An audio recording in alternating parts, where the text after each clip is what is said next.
Hello दोस्तों, जितने भी नीट के स्टूडेंट हैं जो 2026 के लिए तैयारी कर रहे हैं।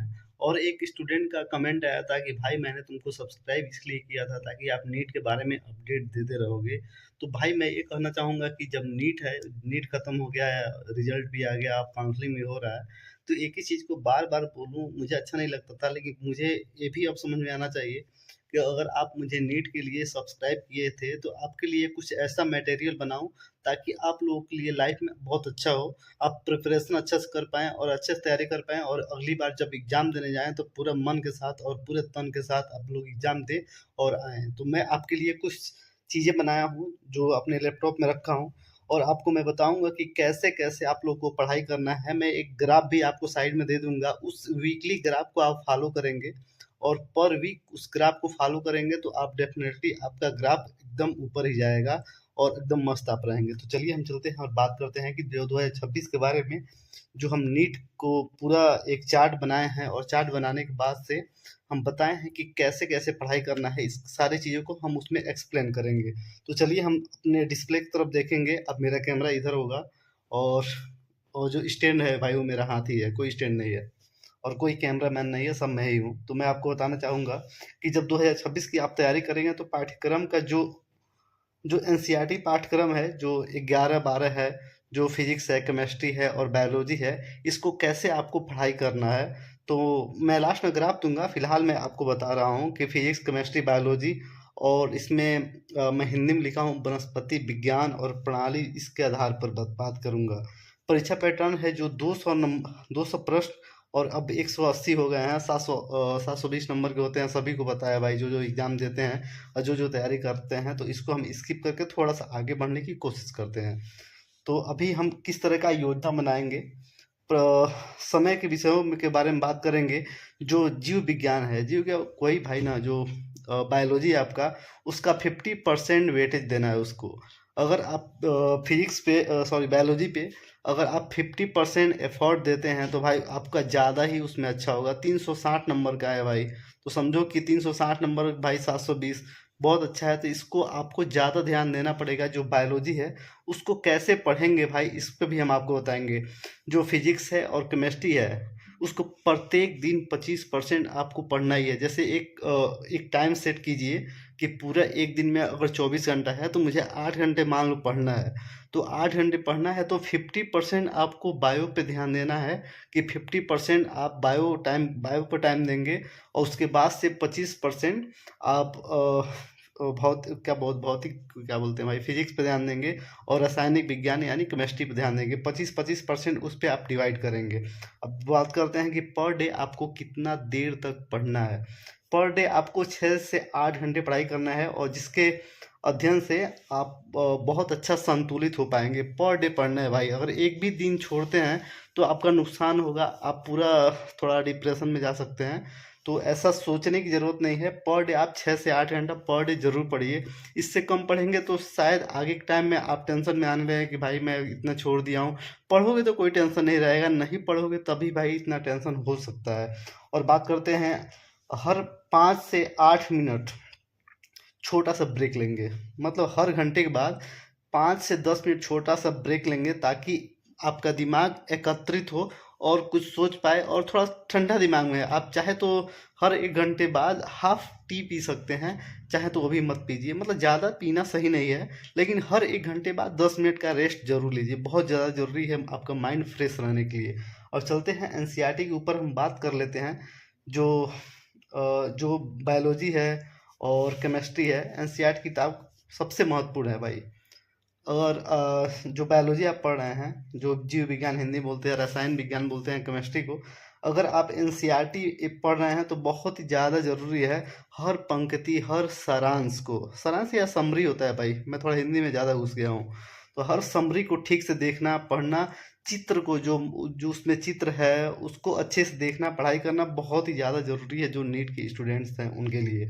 और बात करेंगे फिजिक्स के लिए, एनसीईआरटी के लिए, जो एचपी वर्मा है और डीसी पांडे है जैसे किताबों का उपयोग जरूर करें। अगर आपका जो भी कोचिंग है, एलएन है, पीडब्ल्यू है, कैरियर विल है, जो भी कोचिंग है, मैं उस किसी कोचिंग का प्रचार नहीं कर रहा हूँ, लेकिन ऐसे बोल रहा हूँ कि अगर आपकी कोचिंग के हिसाब से आप चल रहे हैं तो अच्छी बात है, कोई दिक्कत नहीं। लेकिन अगर आप साइड बाई साइड एनसीईआरटी का एचपी वर्मा और डीसी पांडे का बुक लेते हैं तो वो भी बहुत अच्छा है। और भाई मैं बोलूँगा जो एचपी वर्मा है और डीसी पांडे हैं, इनका किताब लीजिए और इनके प्रश्न को सॉल्व कीजिए। आप सॉल्व करेंगे आपके ऊपर बहुत ही ज़्यादा अच्छा कॉन्फिडेंट आएगा। उसके बाद बात करते हैं जो पर वीक में जो टेस्ट देते हैं हर हफ्ते में, कितना टेस्ट देना है और कैसे क्या करना है इसके बारे में चलिए हम बात कर लेते हैं। हर हफ्ते पूर्ण लंबाई और मास्क टेस्ट दे जिससे आपका अभ्यास बढ़ेगा। भाई पर वीक आपको एक टेस्ट देना ही है। अगर आपके पास टाइम है तो 2 टेस्ट दे सकते हैं अलग अलग कोचिंग से लेकर, और किसी भी कोचिंग संस्था से आप पर वीक में एक टेस्ट दीजिए जिससे आपका कॉन्फिडेंट बढ़ेगा। नंबर कम आएगा तो आप और मेहनत करेंगे। जो 8 घंटे पढ़ाई था वो 10 घंटे तक करेंगे, आपका नंबर बढ़ जाएगा।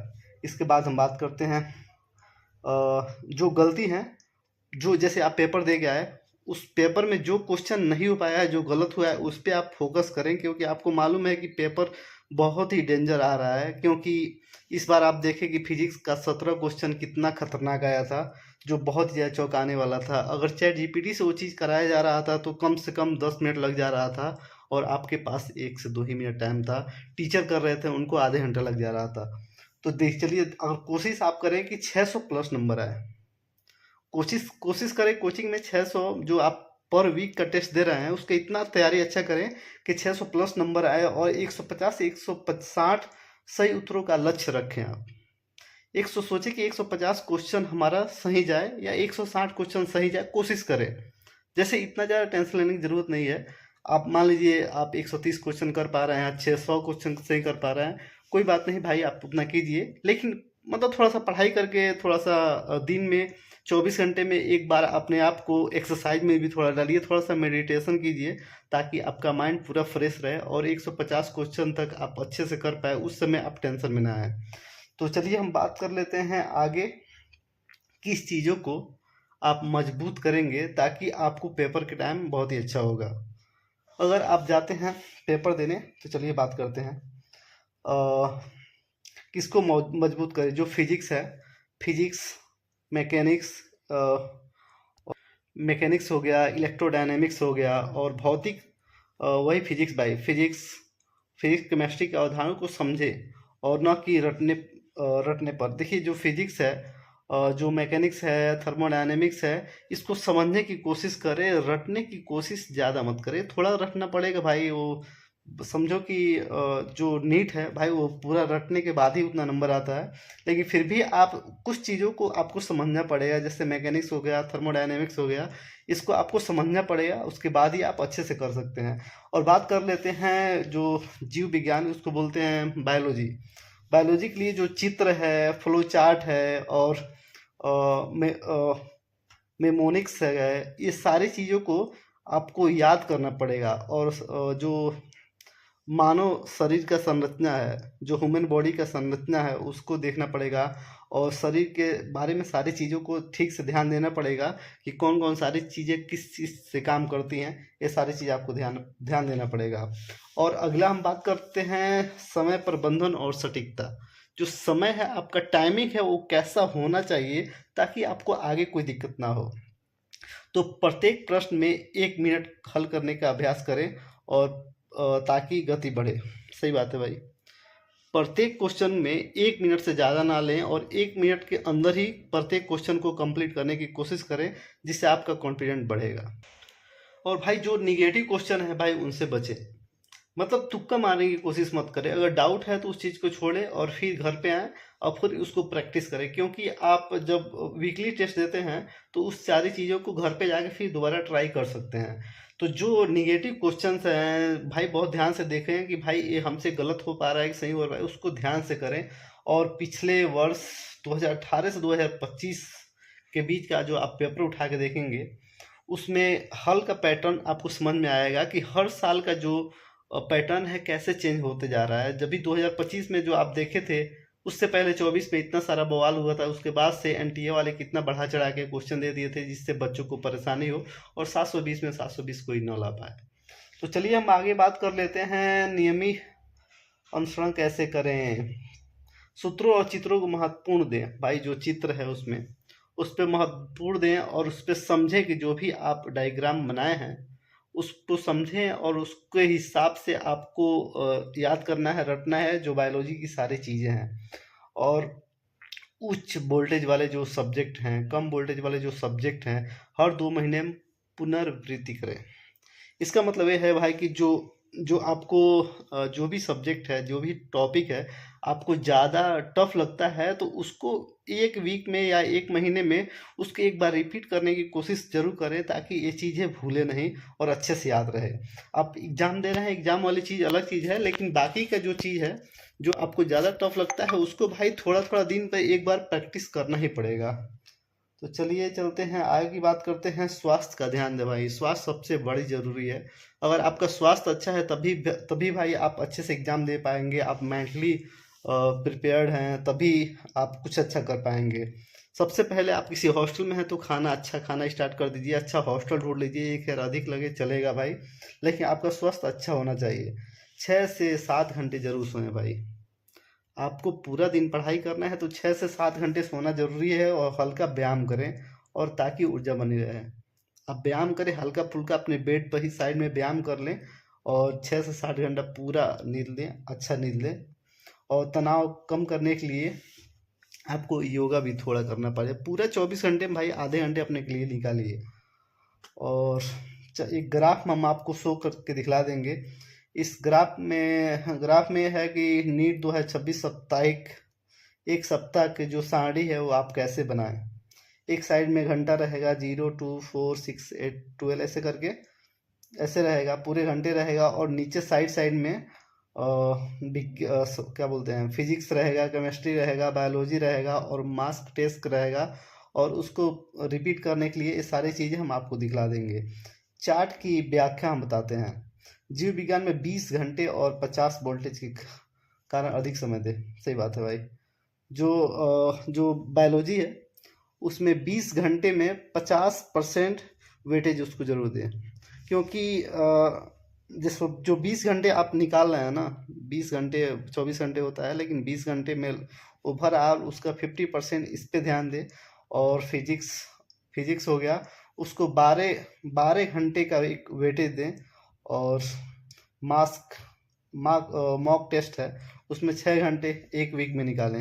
ये एक वीक का मैं बता रहा हूँ, 6 घंटे एक वीक निकालें, 1 से 2 टेस्ट जरूर दें। और ये सारी चीज़ें हैं, जैसे एक वीक में 20 घंटे फिजिक्स क्या बोलते हैं बायोलॉजी पे दें, और फिजिक्स और केमिस्ट्री का 12 घंटे एक वीक में ज़रूर निकालें, टेस्ट का 6 घंटे निकालें। और पुनरावृत्ति दोबारा उसको रिपीट करने के लिए, वो सारी चीज़ें समझने के लिए उसको 6 घंटे जरूर निकालें। और अतिरिक्त जो टिप्स देना चाहूँगा, ऑनलाइन आप जाएं, एक बार ऑनलाइन जाएं, जैसे बायजी हो गया, अनअकैडमी हो गया, PW हो गया, एलन हो गया, ये जितने भी कोचिंग हैं वहाँ से क्या बोलते हैं उस कोर्स का, उस ऑनलाइन एक एग्ज़ाम होता है ना, मंथली टेस्ट होता है, वीकली टेस्ट होता है, उसको वहाँ से लें और ज़रूर दें। और ऐसे में ये सारी चीज़ें आपके पास मैं दिखलाया, और मैं वो चार्ट में इस पर लगा दूंगा, आप चार्ट देखोगे आपको अच्छे समझ में आएगा और बहुत अच्छा करोगे। सबको ऑल द बेस्ट। जितने भी नीट के स्टूडेंट हैं, जो भी कमेंट किए थे वीडियो बनाने के लिए, मैं आपके लिए ये बनाया। और नए हो तो चैनल को सब्सक्राइब कर लेना, और बाकी का नमस्कार।